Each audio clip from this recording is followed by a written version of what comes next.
Buenos días, profesora Claudia Castro y compañeros del curso Lectura Crítica. A continuación les presentaré los integrantes del grupo: Matías Gutiérrez, Brian Yalul y quien les habla, Heinz Hermann. Nosotros somos todos estudiantes de quinto año de Ingeniería Comercial de la Universidad de Santiago de Chile.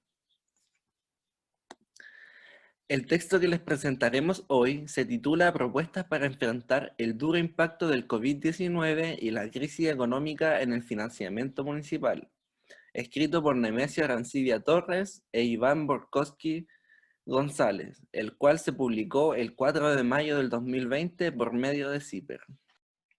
Ahora continuaremos con el resumen del texto, el cual será expuesto por quien les habla, Matías Gutiérrez. Este texto fue escogido debido a que como grupo consideramos que los municipios deben tener más importancia en las problemáticas sociales, ya que son entidades cercanas a la gente y tienen un catastro amplio sobre las necesidades de su comunidad. Por ende, podrían hacer un gran aporte, por ejemplo, en temas de distribución eficiente de recursos. El documento hace referencia a la importancia de los municipios en la crisis sanitaria actual y cómo estos han tenido bajas importantes en sus ingresos. Por otra parte, indica que estas entidades pueden dar una salida viable a la crisis postulando 9 mejoras y/o apartados en los cuales los municipios desempeñan una labor prioritaria. Además, se entregan datos en forma de argumentos que permiten enfatizar y aterrizar la problemática actual. El primer apartado que nos presenta el artículo, llamado Mejorar sistemas de recaudación y distribución y aportes al FCM, nos entrega información sobre las pérdidas de recursos de los municipios debido a la contingencia y brinda directrices sobre cómo solucionar la inequidad de los recursos municipales y quién se debe hacer cargo de los ingresos no percibidos. El segundo apartado, llamado El IVA y los municipios, nos indica cuáles son las magnitudes de pagos de IVA que realizan las entidades y propone eliminar este pago debido a que esto implicaría un ahorro importante para los municipios. El tercer apartado, llamado Refocalizar recursos de Mineduc destinados a educación municipal, trata de cómo se puede mejorar el presupuesto del ministerio considerando el monto entregado por este a la subvención escolar preferencial, proponiendo una disminución dadas las condiciones escolares actuales y refocalizando esos recursos en las problemáticas sociales de urgencia. El cuarto apartado, llamado fondos de emergencia, indica que los municipios tienen mejor información sobre las necesidades de la comunidad y por consecuencia pueden hacer una distribución de recursos de emergencia más eficiente. Sin embargo, por normativa no lo pueden lograr. El quinto apartado, llamado recursos extras para salud municipal, critica la ayuda del Estado para la atención primaria de salud, indicando que la inyección de recursos que se ha destinado para esto debe ser más grande, ya que esta solo cubre el 30% de las necesidades de salud municipal en un año normal, es decir, sin crisis. El sexto apartado, llamado Replicar mesas sociales de COVID-19 a nivel territorial y abrir datos, llama a trabajar en la transparencia de datos con el fin de que la ayuda se canalice de mejor manera. El séptimo apartado, llamado Transferir de programas de impacto local, invita a transferir los programas de FOSIS, Fondo Solidario e Inversión Social, INDAP, Instituto de Desarrollo Agropecuario, o PMU, Programa de Mejoramiento Urbano, a los municipios, debido a que a nivel comunal hay un mayor conocimiento sobre las necesidades. El octavo apartado, llamado Reorientar los programas PMU, PMB, Programa de Mejoramiento de Barrios, y FRIL, Fondo Regional de Iniciativa Local, al igual que el apartado anterior, incita a traspasar estos programas a las municipalidades para que éstas, con la mayor información que tienen, generen empleos que ayuden a las familias más necesitadas. El noveno y último apartado, llamado Transparencia de datos del Servicio de Impuestos Internos y Tesorería General, habla sobre transparentar datos de patentes, tasaciones y registros de vehículos motorizados y de esta manera poder calcular de forma mucho más precisa las pérdidas municipales que ha traído la crisis, ya que los principales ingresos de los municipios corresponden a los permisos de circulación y a las contribuciones territoriales. Además, se presenta a los organismos locales como los que librarán las batallas claves para superar esta crisis. Continuando con la presentación, pasaremos al punto en el cual vamos a responder las preguntas de abordaje crítico. En este apartado nos vamos a ir turnando junto con mis compañeros para dar respuesta a cada una de las preguntas. La pregunta 1 consiste en responder si los autores pertenecen a alguna institución, en qué corriente teórica se ubican, qué otras publicaciones tienen y si estas son académicas o de divulgación. El primer autor, Nemesio Arancibia Torres, es actualmente el jefe de la División de Desarrollo Regional de la Subsecretaría de Desarrollo Regional del Ministerio del Interior y también como jefe de la División de Municipalidades de la misma subsecretaría. Sus estudios los cursó en la carrera de Ingeniería Comercial y además posee un magíster en Gerencia y Políticas Públicas de la USACH. Por otra parte, tiene un amplio desarrollo de seminarios, pero no tiene más publicaciones, ni académicas ni de divulgación. Además, el segundo autor, Iván Borkowski González, es un licenciado de Geografía de la Universidad de Chile y magíster en Gobierno, Políticas Públicas y Territorio de la Universidad Alberto Hurtado.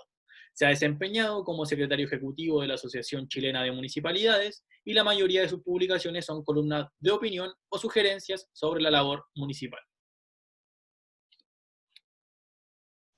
Ahora seguiremos respondiendo las preguntas de abordaje crítico. Quien les habla, Brian Yelul.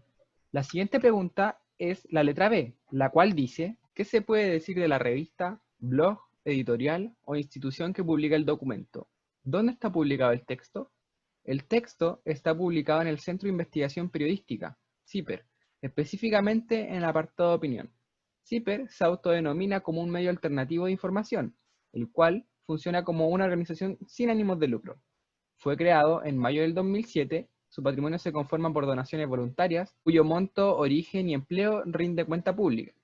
El directorio de la entidad vigila en general y de manera ex post el cumplimiento de los principios dentro de los cuales se encuentran la búsqueda de información del interés público, el ejercitarse de manera imparcial, emprenderse de manera independiente o autónoma y finalmente debe ponerse a disposición del público y de la audiencia de manera neutral.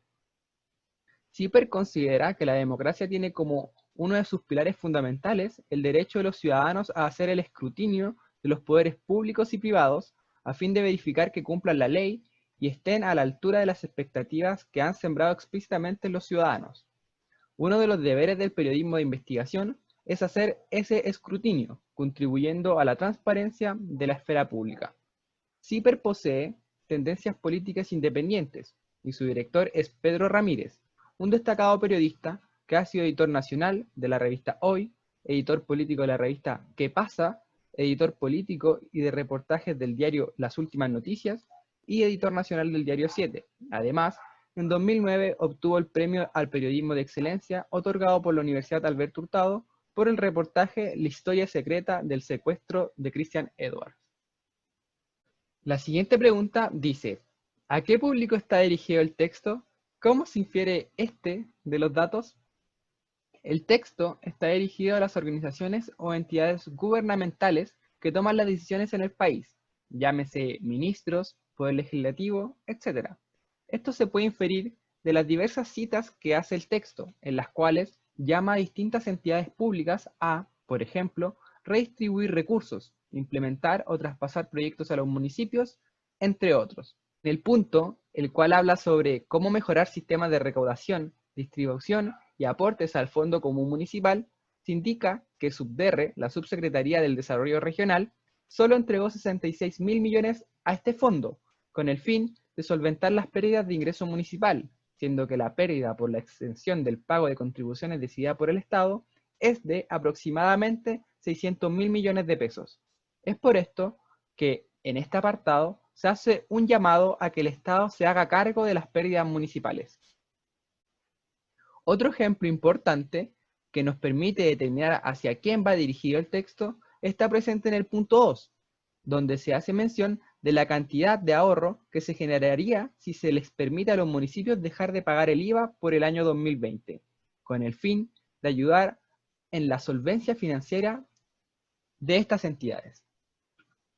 También, el apartado 3 del texto es claro al afirmar que se podría reasignar los recursos educacionales, por ejemplo, disponer 100.000 millones de pesos a las necesidades sociales desde el Fondo de Apoyo a la Educación Pública, el FAEP, que contempla unos 203.000 millones de pesos, o la disminución en un 20% del presupuesto para la subvención escolar preferencial, refiriéndose claramente al posible actuar del Ministerio de Educación. Por otra parte, el punto número 7 del texto hace una mención clara a que la gestión municipal sería vital para llevar a cabo programas nacionales como el FOSIS, INDAP, PMU, entre otros, sabiendo que los municipios poseen un conocimiento más detallado sobre las necesidades de su comunidad. Claramente, todas estas opciones o alternativas para ir en ayuda de la sociedad bajo el contexto de pandemia mundial en la que está inmersa el país. Son solo posibilidades y es importante recalcar que cada una de estas acciones llevan pros y contras, los cuales deberían ser puntos muy importantes a evaluar cuando se discutan dichas medidas. ¿Cuál es la pregunta clave? En el texto no hay ninguna pregunta clave expuesta de manera explícita. Sin embargo, como grupo, consideramos que se puede inferir una pregunta y el texto logra responder a cabalidad. Esta sería, ¿de qué manera las administraciones locales pueden enfrentar de la mejor manera posible esta crisis, poniendo especial preocupación en aquellos sectores más carentes de recursos? La siguiente pregunta es, ¿cuál es la postura del autor y qué argumentos ofrece para defenderla? Los autores hacen referencia a que, a raíz de la crisis sanitaria surgirá una crisis económica, que afectará en mayor medida a la población. Es por ello que su postura consiste en aprobar y reformar políticas sociales y económicas que beneficien a las finanzas municipales, ya que, a su entender, estas administraciones son la primera línea de lucha contra esta crisis sanitaria y económica. Los autores también manifiestan que el sistema privado es incapaz de dar soluciones a la crisis económica, surgida por la pandemia del COVID-19, siendo el sector público, en especial los gobiernos locales, quienes pueden hacerse cargo de ello, debido a que la población recurre principalmente a los municipios para buscar soluciones, ya que estas entidades son las más cercanas a la gente y por ende tienen mejor conocimiento de sus necesidades. Según la percepción también de ellos, hay una serie de medidas necesarias que fortalecerían las finanzas municipales y que a su vez solucionarían los problemas surgidos por la crisis económica. Estas medidas fortalecerían a los municipios a través de mejoras al sistema de recaudación, distribución y aportes al Fondo Común Municipal, transferencia de atribuciones respecto al manejo de recursos destinados a la educación, transferencia de recursos destinados a la salud pública municipal, lo cual posibilitará enfrentar de mejor manera la demanda de estos servicios, acorde a los tiempos y nuevas necesidades que han surgido, y finalmente a través de una entrega más transparente y completa de los datos del SI y tesorería respecto a cada comuna, para tener una mejor perspectiva de la realidad comunal y de las finanzas municipales. Pregunta F. ¿Aparecen otras posiciones en el artículo? ¿Se presentan argumentos o datos que sostengan esas posiciones? Según nuestra perspectiva, en el texto no aparecen otras posiciones. Pregunta G. ¿Son débiles o fuertes los argumentos del autor? A nuestro parecer, los argumentos de los autores son sumamente fuertes, debido a que todas las sugerencias propuestas en el texto son respaldadas con datos entregados por las diversas entidades de nuestro país. Por ejemplo, en los puntos anteriormente mencionados, como la refocalización de los recursos de Mineduc, el traspaso de programas a las municipalidades, los fondos de emergencia, los recursos extras para salud municipal, se especifican claramente los montos destinados y cuánto podría destinarse a la causa social. Pregunta H. ¿El lector es considerado por el autor? ¿En qué se manifiesta? A nuestro parecer, el autor es considerado con el lector, ya que el texto es bastante entendible en una primera lectura. Sin embargo, se presentan algunas abreviaciones que no son aclaradas a lo largo del texto, como por ejemplo, en el punto que hace referencia a la reorientación de programas como el PMB, el FRIL, FOSIS o INDAP, no se desarrollan aclaraciones sobre qué significa cada una de estas abreviaciones. Luego de haber revisado nuestro trabajo, les haremos algunas preguntas para que respondan ustedes. Pregunta número 1. Considerando que gran parte de los ingresos de los municipios se han mermado debido a las decisiones del Estado, como las de aumentar los plazos de pago de permisos de circulación, impuestos territoriales o patentes comerciales, ¿es una buena medida abolir el pago del IVA a los municipios, tomando en cuenta que el déficit fiscal se ha agravado en la crisis? Pregunta número 2.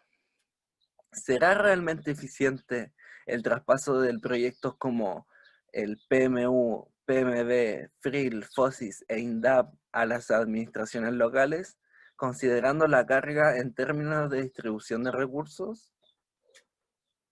Pregunta número 3.